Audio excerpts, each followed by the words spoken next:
All right, and welcome into another edition of the Vegas Squares podcast. In this episode, we are going to be talking the Open Championship, or the British Open, to those of you who are not familiar. With me, I have a special guest, Tony Johnson. You may remember him from back in the Super Bowl when we did our prop bet picks. Thanks for coming aboard.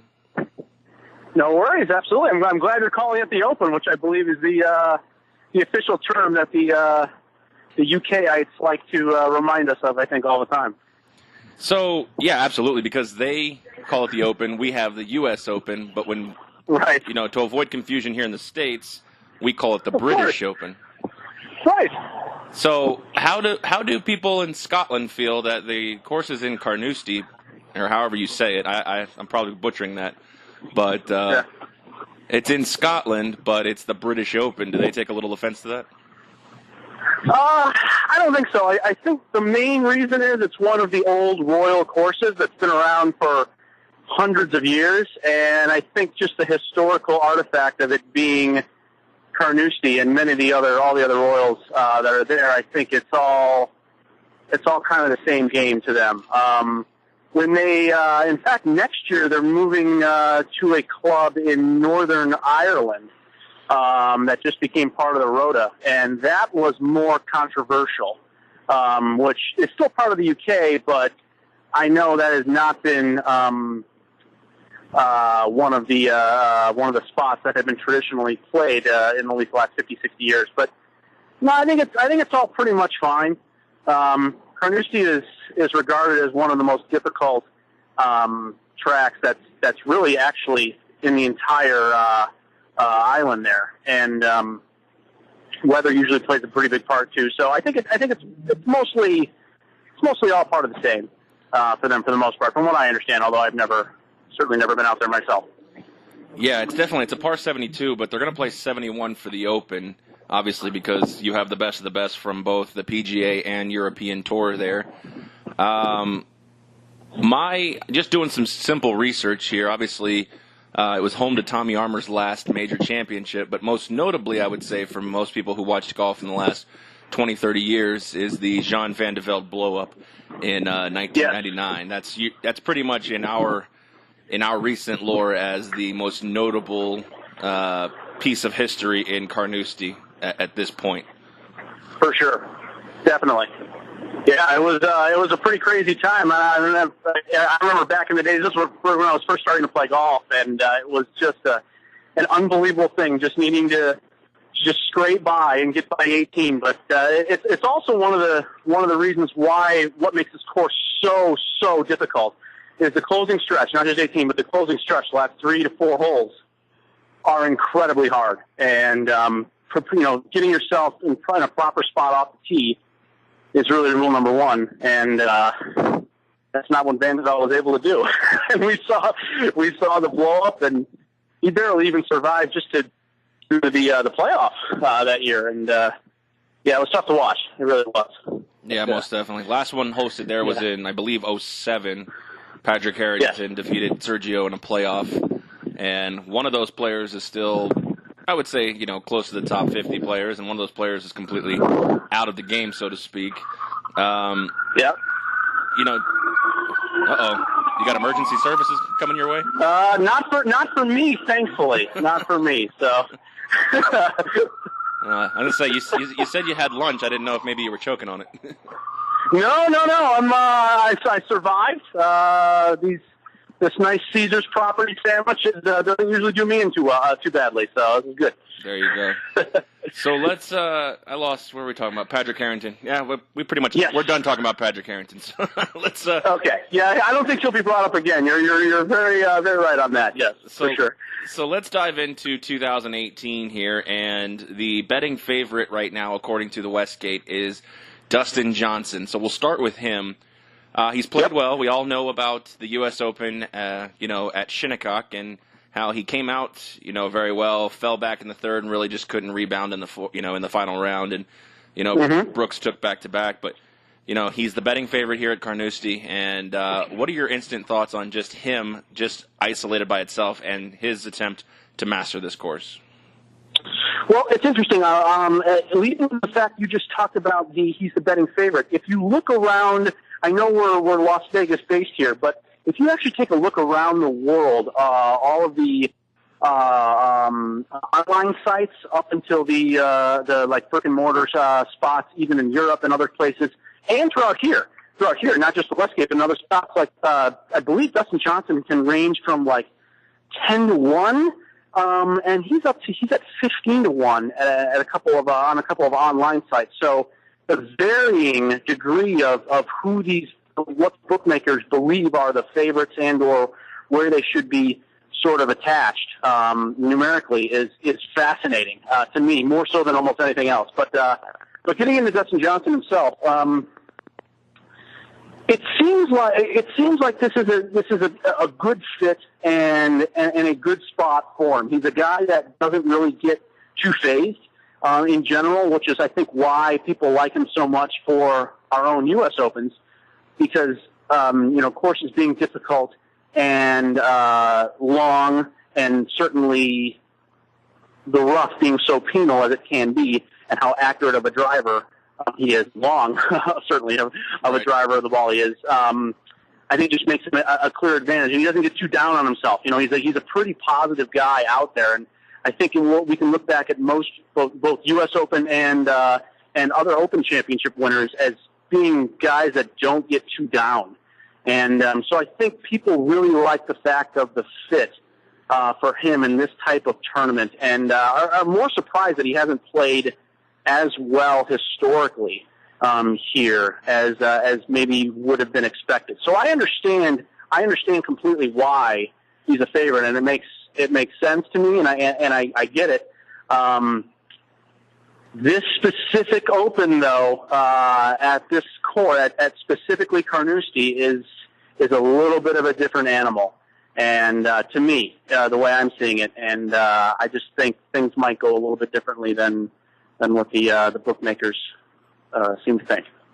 Right. I mean, you got number one player, in the world. Naturally, he's going to be, at the top or near the top of of the betting, odds. Let's we talked about Sergio in 07, coming runner up. A lot of people like, him basically 10 years later, 11 years later, still being able to recreate the magic of being that close in this course. He's going off right now at 30-1 again, according to the Westgate odds. Any chance he can recapture maybe the ability to contend for his now second major title? In my opinion, no. I'm a big proprietor of recent play, and I would say recent form, especially form in this style of golf.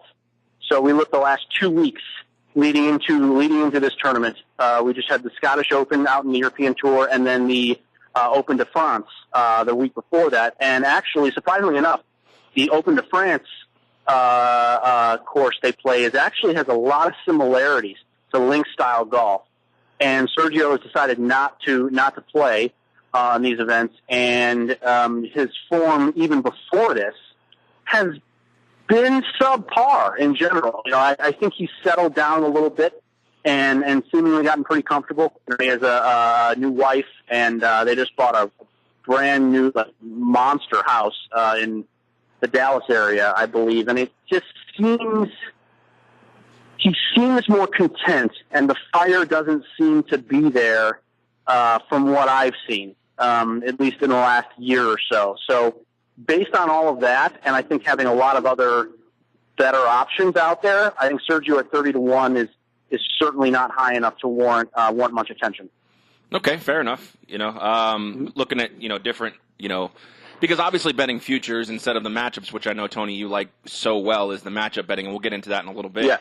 The futures bets are really, in your opinion, or is it in your opinion, really almost like a needle in a haystack kind of thing, even though Dustin was, in the lead at Shinnecock and et cetera, things like that. You almost really have to go perfect, to use a poker expression, to have these big payoffs. And sometimes even, hitting a futures bet, great, Dustin Johnson wins. But, I mean, how much of a gamble and how much of a negative EV is it to only be 12-1 in that spot, to have to go, again, perfect, to have a great weekend and win on such a tough track like Shinnecock or Carnoustie, as you say? Couldn't agree more. That's exactly the reason why I'm more matchup heavy. and matchup based for exactly the reasons that you're giving. Is you really do have to run so hot to get a winner in these events, which is the main reason why, as you said, I prefer matchup betting, and why I prefer to just stick with generally longer odds guys for these things, especially in a tournament like this where there's a little bit more unknown, I think, than in a normal week-to-week type of event, and that is another good reason why, unless a guy seems to be a really pure slam dunk sort of deal, that I try to avoid some of the heavier favorites, exactly like you're saying. So it just doesn't seem to make a lot of sense, as you said, at 12-1. It's just not enough when you need to really run so well to win. Well, that being said, we're going to look at some more futures bets. Let's do it. Because that's what we're at right now. So I'm going to look at after DJ, the next pack, so to speak, is the 16-1 pack, and you have Rory, Ricky, and Justin Rose, who, all are capable of putting together a great, 4-day stretch. But with the exception of Rose, in the majors, Ricky's played pretty well. Rory has not. Rose has played, again, probably about as well as Ricky.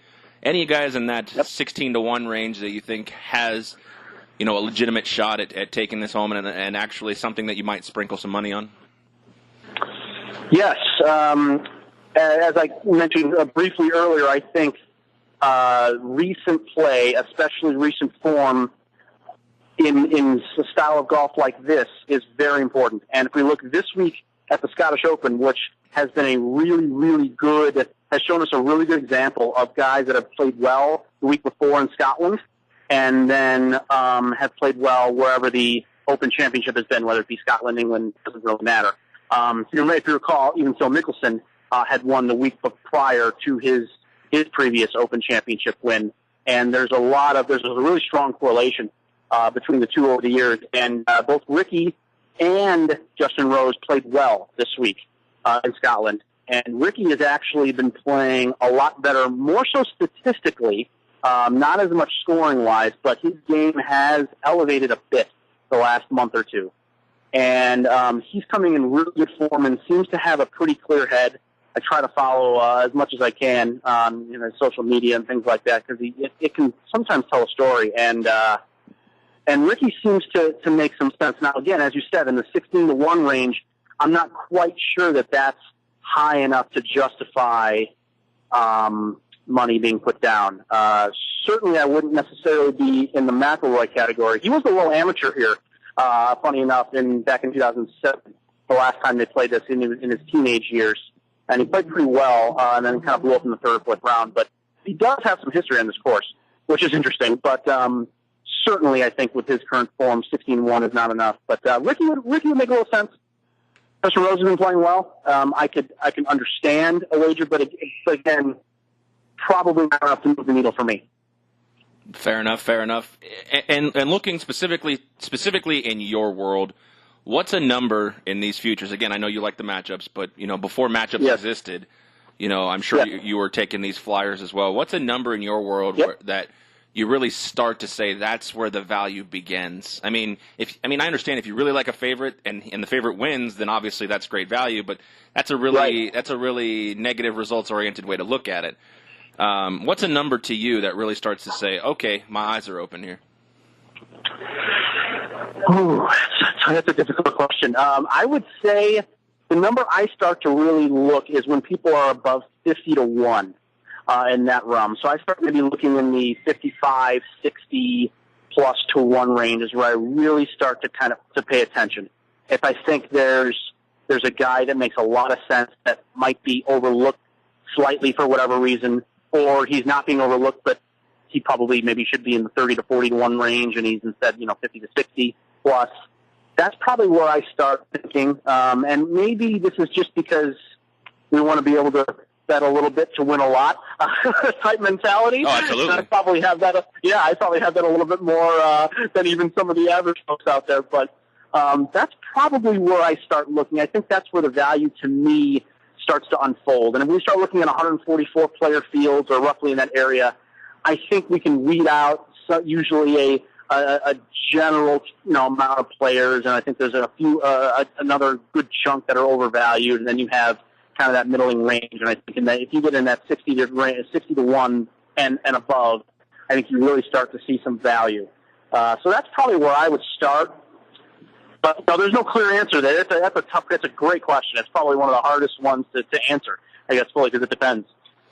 Well, looking at the field here, like, again, I've got the odds just based on the Westgate Superbook here. Yeah. Looking in the answer to your question, looking in that field, you have Phil at 50. You have you have Adam Scott, who we all know his infamous blow up at a British Open or an Open Championship. Yes, with everything else. That's right. Yeah, you have Adam Scott with the 80. Ustu's in 60. You got a Kuchar and DeChambeau both at 60.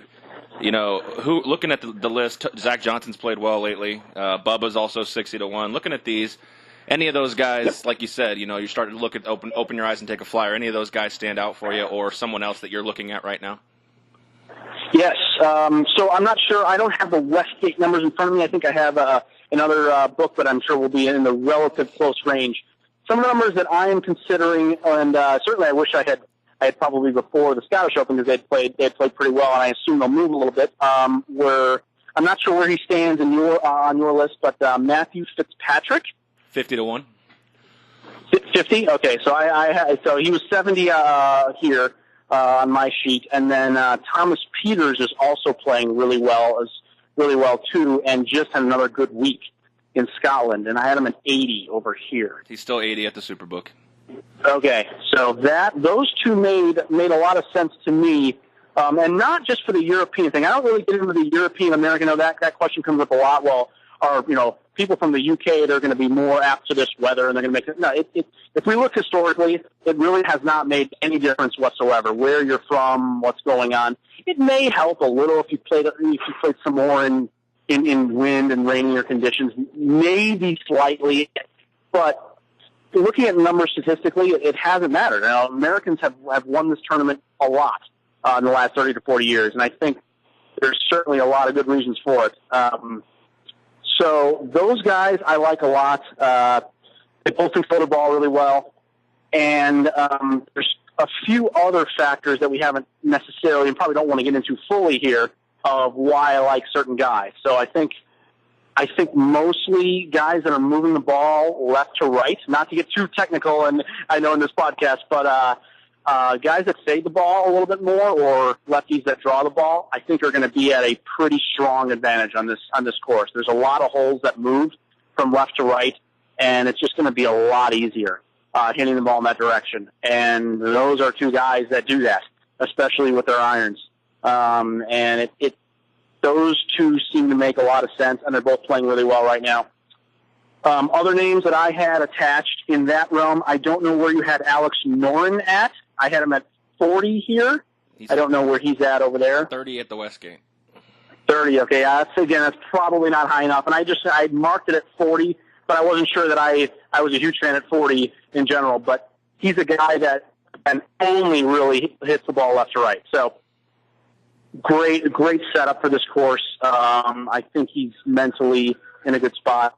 He did not play. He took a week off this week. I was surprised about that, but he's a guy I had noted too. Those were the three guys in that realm. I had certainly a few other big flyers. We can get into those, which I tend to like a lot more sometimes. But those in that realm, that's what I had. Okay, before we get into your big flyers, I want to go off topic for just half a second.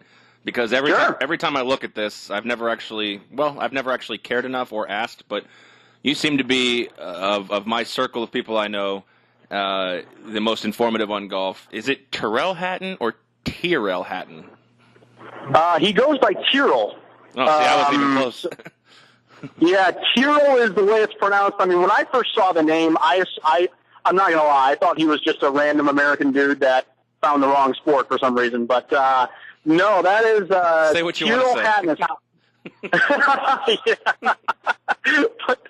Tyrrell Hatton, he's a small, sawed-off little white British dude that just kind of slaps around and hangs in there. So yeah, I don't really understand how the name all went down, but Tyrrell is how they seem to pronounce it, and that's all I've heard. So that's about all I know. All right, so I'm going to actually call your bluff here because I was looking at the rest of the standings here, and you made a very bold declaration earlier in this podcast that said we will not be discussing Padraig Harrington anymore, and I am going to nix that. Oh, no. I'm going to use my executive veto power and say that Padraig Harrington is 150 to 1, and he's the last guy to win on this course in a major event. Anything there. Nothing for me. Padraig, in my opinion, has certainly passed his level and past his prime, and I don't think we're going to have conditions enough. We haven't talked about conditions yet. We're not going to have conditions enough that will go almost crazy enough, I don't know a better way to say it, where the whole entire field all of a sudden becomes open because it's so bonkers that it's just a fit of survival, and we will not, it doesn't appear to have a fit of survival. So, of course, it's going to play very difficult, no doubt about it, but fit of survival, no. And there's way too many significantly better options than Padraig Harrington to me. Now, can he rise and, play really well? I mean, he's done that here and there before. Yeah, sure. I mean, David Duval can show up and make a cut and maybe hang around, in the top 20, 30, 40 for some reason. Of course, guys like that with that kind of pedigree that have won majors will surprise you here and there. But I cannot endorse a player like Harrington when we have 80, 90 other players, I think, that are in a significant better spot to play better than him this week. Sorry, Patrick. I was going to put $2 on you, but apparently Tony's telling me I can spend more on less.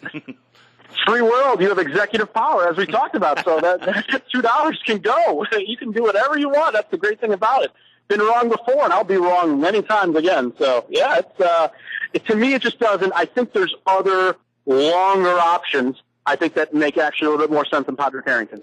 So is he, like I said, I don't know how exactly entries are given in the Open Championship. Is he in because of a sponsor exemption or because of a defending champion exemption or actually playing his way into this? No, he's in because he's a previous winner. So all previous Open Championship winners under the age of 60 are automatically in. So he is in previous, yes. Okay. Mm-hmm. I figured that's what it was because, like you said, it had passed him by so much, and he's a shell of himself at this point. So I had to assume that was the only way he was actually in this field. So you had mentioned some long shots. Obviously, Padraig is not one of them. You're talking about big lottery tickets here. Let's hear them. Yes. Well, we love the lottery tickets, and I think there are some options that certainly makes some sense. So I'm just going to go ahead and reel a few of these off, and then we'll hit on whoever you want to hit on because there are some random names here for the quality betting public that we have. So the 6 names I found, and I'm just going to use the odds that I had found here. Ryan Fox, 150 to 1, Australian player, big hitter, has just won one a couple of weeks ago on the European Tour, and is playing well now. Just finished in the top 20 in Scotland, and is flying on all cylinders. Charlie Hoffman, 150 to 1, who we all know. Fellow by the name of Matthew Southgate, also I had at 150 to 1. British player, has finally kind of risen. He was middling for a while in his career, and he sort of finally took the next step. He was a very, very big time amateur player. And he's starting to really come along well, and also finished pretty well this last week. Few more here. Stuart Sink, 300 to 1. He is in this field because of the past winning exemption over that was the Tom Watson year that he was able to defeat in the playoffs. Stuart has kind of an interesting thing going on. He's been just hanging around on the PGA Tour, making cuts mostly. Hasn't really had a lot of big runs. His wife has had some medical issues, and he's starting to play a little bit better on the PGA Tour. And a guy like him at 300 to 1, who fades the ball really well and really controls his ball flight, seems like a great option to me. And then 2 complete just way out there guys. I have Bernhard Langer at 500. Love that dude. Yeah, I mean, how could you not? And the last one is Mark Calcavecchia at, I have 1,500 to 1. Main reason for Calc, he is completely hit or miss. 2,000 to 1 at the Westgate for Calcavecchia. 2,000, nice. You got even better than me. Perfect. Total hit or miss he'll either throw up a complete air ball or he will generally compete. Depends on how he's feeling. That way, he's got lower back issues, so he's either feeling fine or he's not. He actually won earlier this year on the senior tour, and when he puts together 3 or 4 rounds, he can go really low. And a guy that hits the ball low and fades it and hits it long too. So he's still really long for even an older guy. For a guy that's, I think he's probably over 60 by now, or at least close to. He still hits it pretty long. And 1,500 to 1 in a spot like this, he's got a lot of good historical results. He made a little bit of a run at the Open. I want to say it was 5 to 10 years ago. He was in the top 5, late in the 4th round. A guy I like to have at 1,500. Absolutely. Well, you got to take him at the Westgate at 2,000. So, yes. I should retract 2,000. Nice, the Westgate. So perfect. So we will be there for sure. 100%. Calc is exactly 58 years old, so he's got a couple more exemption years 58. left. 58. Okay. Yeah, that's true. He only has a couple years left. I didn't think about that. But he's a definite option guy, and he has put it together recently too, which is really good to know. He had lower back surgery last year, and he seems to be feeling better. So it's a thing. It's a thing. Yeah, the 2,000 to 1 is the biggest I've seen. There's actually a few guys. He's the only one here that looks like of anybody who maybe has a fighting chance in probably what I would guess is your mind. Some names I've really never heard of as far as Masahiro Kawamura and Todd Hamilton. I'm sure you've heard of. Oh yes. So those are the guys going off at 2,000 to 1. Bernard Longer at the gate is 500 to 1. So. I forget what you said. Yep. I forget what you said he was. Yep, 500 exactly. Yep. That's the same number. That's right. Mm-hmm. All right. Well, let's talk about a couple guys. We'll jump right back to the front of this list. I want to talk about 2 guys before we wrap it up here with your pick. Good. A guy you talked about sponsors exemptions, and obviously, he plays well enough to still be obviously in the realm. Even though he is the defending Open champion. Again, at a different course, Royal Birkdale in England, obviously, right. Does just winning an Open championship, even if it's not at the same course, have any advantage to a guy like Spieth, who's not really playing very well right now? Looking at his last, 5 or so events, he's missed 2 cuts and finished no better than T21. Obviously, the Masters, he played well, but since then, it's been a tough year for Jordan Spieth, to say the least. For sure. And I think almost winning any major and gives you an advantage in these things. You know how to get it done. I think knowing what it takes, understanding that mistakes are going to happen, and you need to kind of stay the course and not freak out or lose your head, and not even just winning an Open championship, which is certainly important. But I think any of these past major winners certainly have a bit advantage in that sense. And Jordan is always a hard guy to count out because he gets up for these. He's just one of those guys that just gets up for every major, and he wasn't playing that well coming into the Masters either. And it was 8 back, or was 8 or 9 back in the final round, and made it a thing. And he kept it really close, and almost got there, and almost got to a playoff. So all that being said, and how much I like the guy, he seems to be a really good guy in general. So it's hard to root against him, but as you correctly pointed out, he's just not playing well right now. Even the ball striking has fallen off a little bit, and he's always been one of, if not the best overall ball striker on the PGA Tour. People keep forgetting about how good his putting had been the last 2 or 3 years, but his ball striking is unbelievably phenomenal, and that hasn't been the case this year either. So we know the putting numbers and the woes that have come around, but right. The ball striking has not been there, and it's just. So to take a guy that's going to be, and I mentioned before about the odds being very variable on some of these guys. Jordan Spieth, I've seen anywhere from the 16 to 1-ish range to 30 to 1. He's at like Bookmaker, on one of the British sites. I mean, he's all over the map because people don't know what to do. They have no idea what to do, and to me, there's just not enough there. He's actually one of the guys on my list to avoid. I have a little avoid list as well. Which you have to have if you're going to be making matchup bets, and he's an avoid list kind of guy. I can't. It's going to be very difficult to put everything together in these type of conditions. He's not been over there. He's been here resting for the last 2 or 3 weeks. It's going to be tough. It's going to be tough to show up and play really well at a course like this. Now, when you say an avoid list, obviously for matchup bets, obviously you're not betting for him to win. You're not putting your money on him. But when you say avoid, right. Is he a player that you could, in the matchup bet, fade and take the guy on the other side? Right. So that's the key. So I try to make a couple of different lists. I try to make a list of the pro list, guys that I'm going to want in a matchup, and then a nay list, the guys that I'm going to want to avoid in a matchup. And then certainly if we get a spot where we get someone on the yes list versus the no list, we're going to want to definitely be on that. But it's just a general kind of spot I like to see of guys I'm liking and not liking.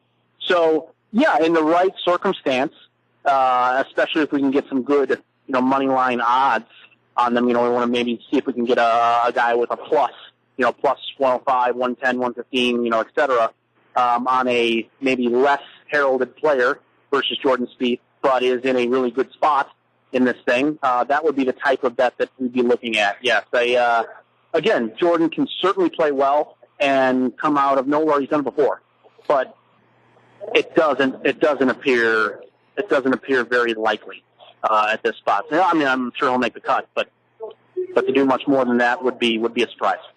Yeah, fair enough, because it seems to me like right now Jordan Spieth reminds me, when I bet football, he kind of feels like the Jay Cutler of golf, because I definitely wasn't betting on him, but every time I felt like I bet against him, I got burned. So that's kind of why I look at Spieth in that sense, because you say he gets up for the majors, so in a sense, you put him on the avoid list, but necessarily that doesn't mean you're going to fade him. So that's kind of why I had that question, because it took me about 2 years to say, all right, any and all things regarding Jay Cutler, I am staying the hell away from. So that was kind of my thought process with it. Fair enough. Well, yeah, that's an interesting comparison. I don't think I've heard that one before.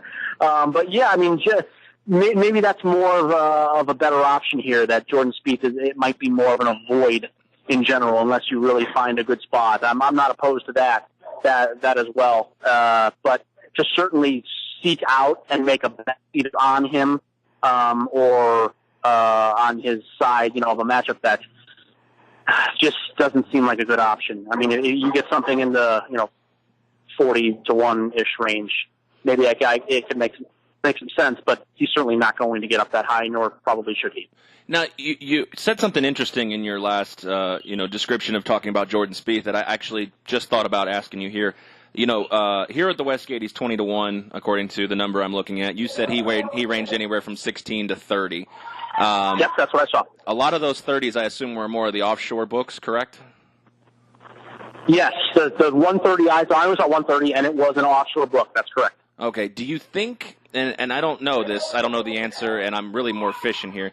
Do you think the offshore books look at a guy like Spieth, who, again, is not playing well, and says, okay, he can be 30 to 1 because we don't think he's going to win, and he's an American golfer, so in the Open Championship, people at William Hill or wherever this site was offshore, around the world, probably are going to overlook a guy like Jordan Spieth, so we can make a little higher number of where he's really at. Whereas in America, we know Jordan Spieth, casual fans know Jordan Spieth, and probably the most outlier, super on the face value would know who Jordan Spieth is. So putting him at 20 to 1 will, it's still a little high, not too high. It's kind of almost the Tiger effect. He's higher than he should be because of the way he's playing, but we're still going to get money on him. Do you think that the reason he ranges so wide like that is because of the difference between, across the sea over here in America, he's lower, and across he's higher? Another fantastic question. I don't know enough about the bookmakers and how they come up with lines in the different parts of the world. I wish I had more information to give you. I don't know. Certainly makes a lot of sense to me. They know that they can't get American bettors on their website for legal reasons here. Right. So certainly knowing that, I think, helps a lot. I don't know. It might depend on if you have a brick and mortar setup as well. Like in the UK, there's a lot of these sites they have a website, and then they also have an actual spot to bet too. And certainly in the actual spot, you can take bets from anybody and anyone. And I think that might make a difference. But I honestly don't know enough. it makes sense to me. I totally get it. And I would not be surprised if it definitely has a little bit into it, certainly. But I don't know enough. I wish I did. That'd be good to know. Yeah, no, it was a shot in the dark because realistically, I mean, obviously you bet more golf than I do, and I thought maybe just looking at something like that, because I know that I looked at that during the World Cup, and the numbers were not vastly, but definitely different. William Hill UK betting versus William Hill US, which I found very interesting. So something wow. that kind of during your talk about Jordan Spieth kind of made me kind of revert back to that and wonder. I wonder if because he's American and not playing well, a lot of people that obviously aren't American who are sports bettors would probably just overlook him even at 30-1 at that point. So. Yeah, it's possible. It's possible. But I also think there's a lot of unknown, too, and people are very confused about why he's playing so badly. My guess is that plays a lot into it as well, too. Right. A guy who plays well, who's actually becoming one of my favorite players on the tour, who plays actually both tours, is Tommy Fleetwood. And Tommy actually has the course record at this track. Mm-hmm. He's 20-1 as well on here on the Superbook with Spieth. Is there anything regarding that, his ability to play this course that gives him any kind of advantage and any kind of value there at the 20 spot? In my opinion, no. I can answer the course record comment, and I'm not trying to take away from his course record. Certainly, that's a definite thing. He had the course record at a different event. It was actually at the Pro-Am event that they have there. They have like a yearly celebrity type of Pro-Am in that area, and the course was set up completely differently. They're not using any of the same pin locations, hole locations that they are this week. A lot of stuff kind of middle of the green. They played the forward, they played the up tees there. So, again, I'm not trying to take anything away from that, but certainly the scoring was significantly easier that week versus now. So, that being said, it's sweet. I mean, Tommy is clearly taken the world by storm in the sense of that he can show up at any given time and just lay it out there. I mean, he is a guy. You talk about ball striking extraordinaire. He's a guy that doesn't miss shots for rounds on end, and it's fun to watch because he's such an anti-traditionalist as seemingly a guy and a player. He's a very aggressive player too. So he's a great guy to root for and a great guy to bet. And he should have a lot of fans, and it's not a surprise, and it's growing. And so I kind of take it in the I make a comparison in the Jordan Spieth sense. Not that he's not. I mean, clearly he's playing well, and Jordan isn't, but he's a very unknown guy. I wouldn't say the course necessarily favors him or doesn't. In that sense, it's just that whether he will show up and play great or whether he won't. And even if he doesn't, he still will likely make a cut and hang around maybe a little bit. But I have nothing that will help me one way or the other. And then so if we're unsure and we have a guy that's only at 20-1 in a very relatively strong field, it just doesn't seem to be enough for me. Fair enough. That's actually, speaking of, that's inside information that I was not aware of. You look at, fun facts about the Carnoustie, and you see that Fleetwood's got the course record, and you assume that maybe he plays this track well. But knowing what obviously, gives you a little more in-depth knowledge when you're going to bet. So that's definitely something to look at, or something if you hear that, if you're listening to this podcast, that, I mean, like I said, one of my favorite players is Tommy Fleetwood, but when I first looked at it, I said, oh, this may be a benefit. The 20-1 may have value there, but, you're quick to shut that down. So, I would be remiss if we didn't talk about Tiger Woods on this podcast, because I know that everyone's now been waiting almost 40 minutes to hear if you like, dislike, love, or hate the fact that Tiger Woods is 25-1 here at the book, and at the Westgate book. Again, it's a tough spot because I feel like there's so much unknown. I mean, we have not seen him in at all a course like this, in an event like this. Yes, he's now played a major or a few majors since coming back, but we don't. Just this track in itself is so different than everything else. Now we look at fit wise, and I like the fit. I like the fit a lot. I like the fact that he pretty much fades the ball slowly off the tee now, which he did not used to do back in his great years of play. And I think that's helped control his ball flight, and that's certainly been one of the main reasons why he's been able to be much more consistent now, post all these surgeries. So the fit makes some sense, and he seems like he's in a pretty good spot mentally. Other than that, I don't really have much more to say. I think he's another classic example of an unknown. He's going to have to put 3 to 4 very, very good rounds together, and I'm not 100% sold on the fact that he can do that without having a rough go here and there. I just don't know. I don't know. He has not been. I'm surprised he didn't come out and play. I thought for sure he was going to come out and play in Scotland this week as well, and he for the Scottish Open, and he did not. That was the talk for a while here, for a few weeks on all the golf podcasts and such, but he didn't. And I thought that might have helped a lot as well. But I would say at 25-1, not enough for me. But matchup-wise, again, you never know. He gets into a spot against one of the guys maybe on the no list, and we can get a nice, cracking number at it. Might make some sense, but to me, probably not enough at 25. Yeah, that 25 number to me, when I look at it, just seems, depending on how in-depth you watch golf, if you're on a surface level, you've either seen him get cut at the U.S. Open with one really bad day and one, obviously a day that he didn't move up enough to see the weekend. Or if you watch golf a little more in depth, we saw him at the Quicken actually put together 4 very good days. So, I find that those last 2 tournaments that he's actually entered in really set that number right in that mid-range, because if he would have either won the Quicken or had a contention at the U.S. Open, I feel like that number would be a lot lower than it stands right now at 25. So I would agree with you. He's a little bit of a wild card, but he may make for some good matchup bets in that sense. Definitely.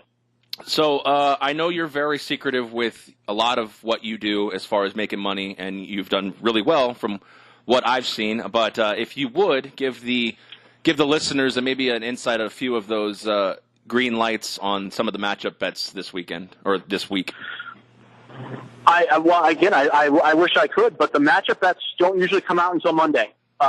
Sometimes latter part of Sunday. So they had a couple. So even they don't even come out until this week. Right, but even a guy on the green light list, you still. Oh, sure, green light. Oh, yeah, you still want to wait on the matchups in that sense, or are there guys that are just pedal to the metal? Certainly. Well, no, I think the best way to address this would be I can talk about a few guys, which I've already mentioned, a few on the green light list and a few guys on the red light list, for sure, which can be almost as beneficial. So I would let me start with a couple, because there's a couple guys that I think people generally really are going to like or are rising well that I think will not do well at all. So I think that's the best way to start with this. And one of them is a guy that has actually, funny enough, was a future bet winner for me a few years back in this Open Championship, and has a very good record at the Open and has won the Masters as well, is Zach Johnson. Okay. And Zach always plays the week before at the John Deere Classic, the tournament on the PGA Tour out here. He's from the area, and he has just always played there. And he's done extremely well. I don't know if he's the all-time leader. It's probably Steve Stricker, but he's certainly way up there in monetary gains at the John Deere Classic. And he did again. He played at the John Deere again this week, and he did not play well. He didn't play well the week before either. And he's struggling a little bit off the tee, and his wedge game, funny enough, which he's been one of the better wedge players in the last 10, 15 plus years, he's been off a little bit on his wedge game. And I think that is a recipe for potential disaster in this thing.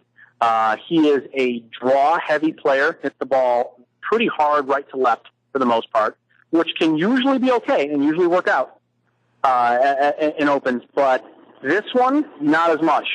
And I think that poor play coming in recent form, and having not played all that well here 10 or 11 years ago, which I don't put a lot of stock into, but certainly doesn't help his cause, I think is a guy you absolutely want to avoid here, and a guy that most people are going to see and be like, oh yeah, Zach Johnson, he's generally good in these things. He'll be fine. He'll be good.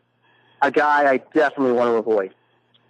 Second guy on my list of avoidance that we'll be using hopefully for a good matchup or two is Francesco Molinari, who just won recently on tour and has certainly been coming around very nicely.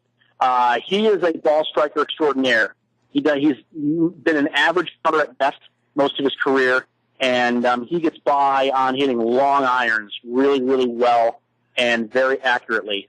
And he's been doing that quite well the last 2 or 3 weeks. However, all of that said, his record at the Open Championships has been abysmal. He barely makes cuts. He seems to struggle when there's a lot of wind changes. He seems to struggle when it's very, very dry and burnt out, which is going to be the big hallmark this week, is very, very, very dry conditions. And it's just, I think it'll be a really, really difficult spot for him, and a guy that's been rising up the odds. He probably opened months ago in the 100 to 1 plus range, maybe even 150 or so. And I know he's come way down in the last few months, and he's the guy you absolutely, I think, one of those yin-yang effects. Everyone is going one way from one guy, and this is the guy you absolutely want to push back on the other side. An absolute avoid for me. Currently Molinari. Currently 30 to 1 at the Westgate. He's 30 to 1. Okay, so that is incredibly poor odds-wise, in my opinion. So that's definitely a spot you want to avoid for sure.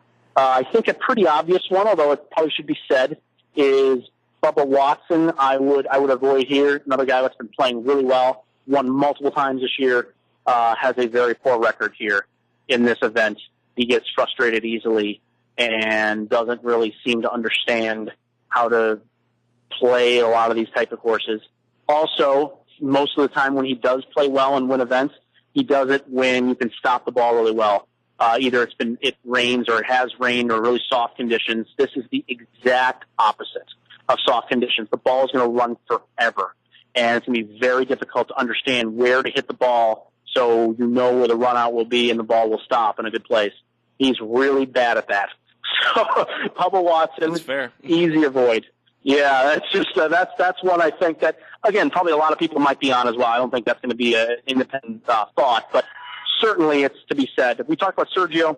I'm not a huge fan of Sergio this week. A couple other guys have risen and have done relatively well this year. Austin Cook may not be a total name for a lot of players, but he's a guy that has a very traditional, really high ball flight, has plays well in softer conditions and spots where he can stop the ball. And he's going to be a bad option here. I don't know where his odds stand, but if you can get one of our good guys in the 100 to 150 range against him in a matchup, it's a spot you really want to be at. 250. So getting 250. Okay, so he is longer than I thought. So fair enough. But that was the last guy I just wanted to mention on the no category. And on the S category, we covered a lot of them. We talked about a lot. Ricky Fowler seems to be in really, really good shape here.